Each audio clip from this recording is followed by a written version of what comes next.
நம்பகத்தன்மையோடு உள்ள ஹீரோ. அவர் எல்லா படங்களும் ஒரு நம்பகத்தன்மை இருக்கும். ஆனால் இதில் அவர் பாலாயா படத்தில் நீங்கள் நம்பகத்தன்மைலாம் கேட்கவே முடியாது. ஏன்னா அவர் அடிப்பார், ஹெலிகாப்டர் கையில் பிடிச்சி போடுவார், ட்ரெயினை கையில் நிறுத்துவார். ஓகேங்களா? ஒரு ஒரு AK-47 சொன்னதுக்கு 500 பேர் சுடுவார். இதெல்லாம் வந்து ஜனநாயகன் படம் டிக்கெட் கிடைக்கலன்னா நீங்கள் வருத்தப்படாதீங்க. நீங்கள் வேணும்னா பகவத் கேசன் படம் பார்க்குறப்ப என்னன்னு தெரிஞ்சு போச்சு. அந்த படம் பார்த்தோம்னா கதை தான். தலைவன் வந்து மாஸ் அடி வாங்கி கடைசியில் அந்த பொண்ணு வீரம் வந்து எல்லோரும் அடித்து தும்சம் பண்ணி கடைசியில் போய் மிடில் ஒரு ஹேண்ட்ஸ் ஆஃப் பண்ண கிளைமேக்ஸ் அதில் முடிப்பார்.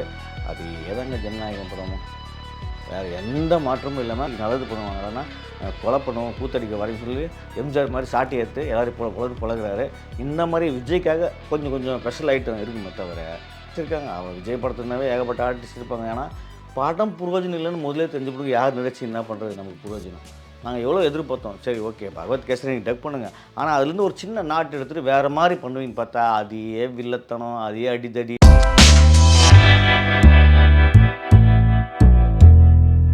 ஜனநாயகன் படம் எப்படி இருக்குது? என்னடா இது ஜனநாயகன் படம் எப்படி இருக்குதுன்னு நீங்கள் ஆச்சரியப்படாதீங்க. ஜனநாயகன் ட்ரைலர் எப்படி இருக்குதுன்னு சொல்கிறேன். இந்த படம் ஏன் எப்படி இருக்குதுன்னு நான் சொன்னேன்னா, இந்த படம் ஏற்கனவே 2023 பகவத் கேசரி நம்ம நந்தமுரி பாலகிருஷ்ணன் நடிப்பில் வெளியே வந்திருக்கும் ஒரு ஆக்ஷன் த்ரில்லர் திருவிழா தான் சொல்லணும். ஏன்னா உண்மையிலே அந்த படத்தோட டப்பிங் தான் இது, அந்த படத்தோட ரீமேக் தான் இது. ரீமேக் ரைட்ஸ் வாங்கி இவங்க அதையே படத்தை மறுபடியும் தமிழில் எடுக்கிறாங்கன்னு நமக்கு பார்க்குறப்போ, அது இந்த ட்ரைலர் பார்க்குறப்போ எப்பா அந்த பகவத் கேசரி படமே நல்லா இருக்கப்பா, அந்த ட்ரைலரே நல்லா இருக்கப்பா, ஜனநாயகன் ட்ரைலர் இவ்வளோ கேவலமாக எடுத்து வைப்பீங்கன்னு நமக்கு தோணுச்சு. உண்மையிலே பாலையாக்கு ஒரு ஸ்டைல் இருக்குதுங்க.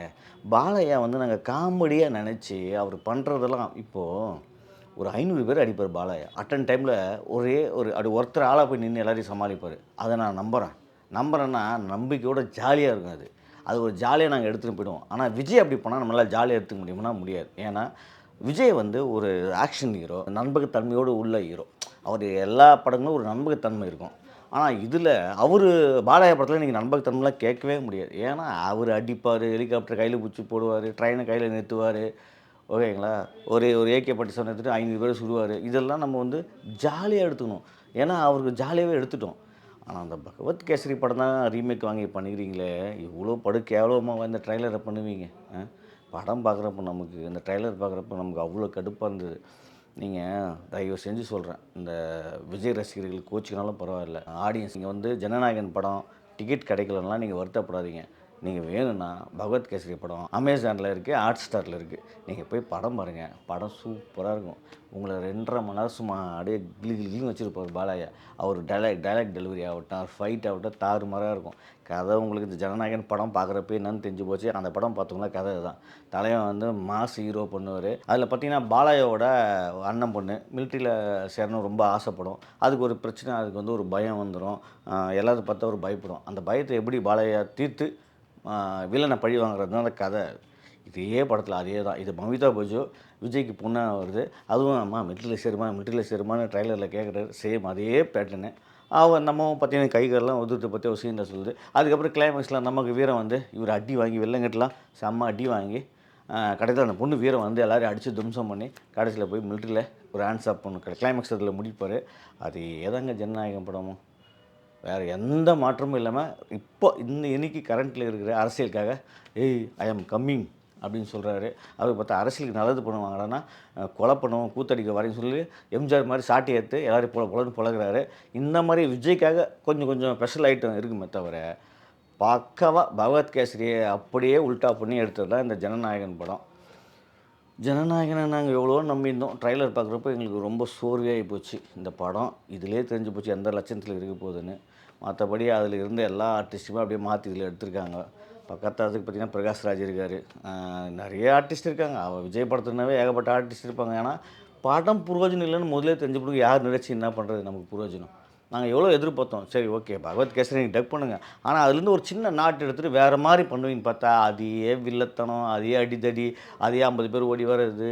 அவர் என்ன பண்ணாரோ அப்படியே பக்கவாக இவருக்காக பண்ணி வச்சுருக்காங்க. அதுதான் உச்சக்கட்ட வேதனை. ஜனநாயகனை ட்ரைலர் எதிர்பார்த்து வந்து மோசம் போனது தான் மிச்சம். மியூசிக் சுமாராக இருக்குது, கேமரா ஒர்க்கு பார்க்குறப்ப படுங்கேவலமாக இருந்தது. விஜயோட ஆக்டிங் சொல்ல வேணாங்க, அவர் நல்லா தான் நடிப்பார். ஆனால் அவர் பாலாயா மாதிரி இவரெல்லாம் வந்து இப்படியெல்லாம் நம்ம பண்ணுறப்ப நமக்கு காமெடி பீஸ் ஆகிடுமோன்னு தான் ஒரு பயம் இருக்குது. இப்போது பாலாயா வந்து பார்த்திங்கன்னா அதில் ஜெயிலேருந்து ஒரு ஃபைட் பண்ணுவார், வெளியே வந்து பார்த்திங்கன்னா ஹெலிகாப்டரில் வந்து ஃபைட் பண்ணுவார், என்னென்னவோ இருக்குங்க அதில். ஆனால் அதே ஃபைட்டு திருப்பி விஜய்க்காக இப்படி மாற்றி வச்சுருக்கீங்களே, அவர் பண்ணால் ஓகேங்க, அது தெலுங்கு ஆடியன்ஸ் வேறு மாதிரி எடுத்துக்குவோம், ரசிப்போம். ஆனால் தமிழ் ஆடியன்ஸுக்காக நீ கொஞ்சமாவது மாற்றணுமா? அப்படியே டிட்டோவாக அதில் வர சீன்லாம் இதில் அப்படியே டிட்டோவாக பண்ணி வச்சுருக்காரு. பாவம் ஹெச் வினோத் என்ன பண்ணுவார் பாருங்க, ஹெச் வினோத் சொந்த கதை எடுத்தாருன்னா சூப்பராக எடுத்துருக்காரு. சதுரங்க வேட்டை, கார்த்தி வச்சு பார்த்தீங்கன்னா தீரம் அதே ஒன்று, 2 படமே அவர் சொந்த கதை. அஜித்தை வச்சு ரீமேக் ரைட்ஸ் வாங்கி 2 படம் பண்ணாங்க, சுத்தமாக வேஸ்ட் ஆச்சு. அதே மாதிரி இப்போ பாருங்கள், விஜய்க்கு ரீமேக் ரைட்ஸ் தெலுங்கு படத்தை ஒன்று காப்பி பண்ணாரா, இதுவும் அவுட்டு. ஏன்னா ஹெச் வினோத் செம்ம டேலண்டான டைரக்டர். ஆனால் அவர் ரீமேக் ரைட்ஸ் இந்த படத்தை போய் நீ காப்பி பண்ணுங்கள் இந்த படம் தமிழ்ன்றப்போ அவர் சுத்தமாக அவுட் ஆகிடுது. ஏன்னா அஜித் 2 படமும் வந்து ரொம்ப ஆவரேஜ் தான் போச்சு. அதே மாதிரி தான் ஹெச் வினோத் பண்ண இப்போ இந்த படமும் ஜனநாயகமும் அப்படி தான் நமக்கு தெரியுது. ஏன்னா ரீமேக் ரைட்ஸ் வாங்கி அவர் அதையே காப்பி பண்ணுறதுக்கு நாங்கள் பேசாமல் பகவத் கேசரி ஹாட்ஸ்டாரில் போய் பார்த்துட்டு போய்டுவோம். அதுவும் தமிழில் சூப்பர் பிரிண்ட்லாம் இருக்குது, நமக்கு ஜாலியாக பார்த்துட்டு போய்டுவோம். எதுக்கு நாங்கள் வந்து இப்போது 200 கொடுத்து விஜய் படம் பார்க்கணும் எங்களுக்கு சொல்லுங்கள். சரி, அதையே டிட்டோவான கதை. ஏதோ விஜய் கடைசி படம் ஒரு வித்தியாசமாக இருக்கணும், வேறு மாதிரி இருந்திருக்கணும், அவரெல்லாம் மாசாக இருந்திருக்கணும், அட்லீஸ்ட் அரசியலை பற்றியாவது இன்னும் நிறைய விஷயங்கள் இருக்கணும். அதெல்லாம் எதுவும் இல்லாமல் ட்ரைலர் சுத்தமாக ஒரு சாமிக்கு இதுக்கு மேலே இந்த ட்ரைலரை பற்றி பேசுறதுக்கே முடியாது நம்மளால். இன்னொரு சத்திய சோதனை பார்த்திங்கன்னா அதில் தலைவனுக்கு வந்து காஜல் அகர்வால், பாலாயக்கு வந்து ஜோடி காஜல் அகர்வால்.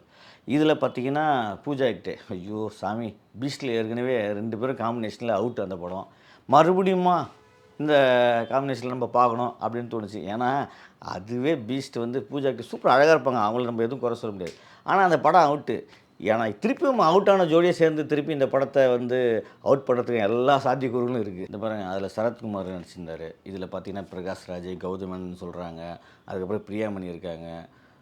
ஏகப்பட்ட ஆர்டிஸ்ட் எடுத்த உடனே பார்த்தீங்கன்னா ஒருத்தன் சொல்ல இப்போ ஒரு பேர் அமைச்சிருக்கேன் பாரு, அந்த பேர் ஒன்று தளபதினு வந்து இவன் யாரா அப்படின்னு ஆரம்பிக்குது. இதெல்லாம் வந்து பயங்கர பில்டப்பு. இதெல்லாம் ஏற்கனவே விஜய் படத்தில் நாங்கள் பார்த்து சலிச்சு போன சீன்கள் தான் எல்லாமே.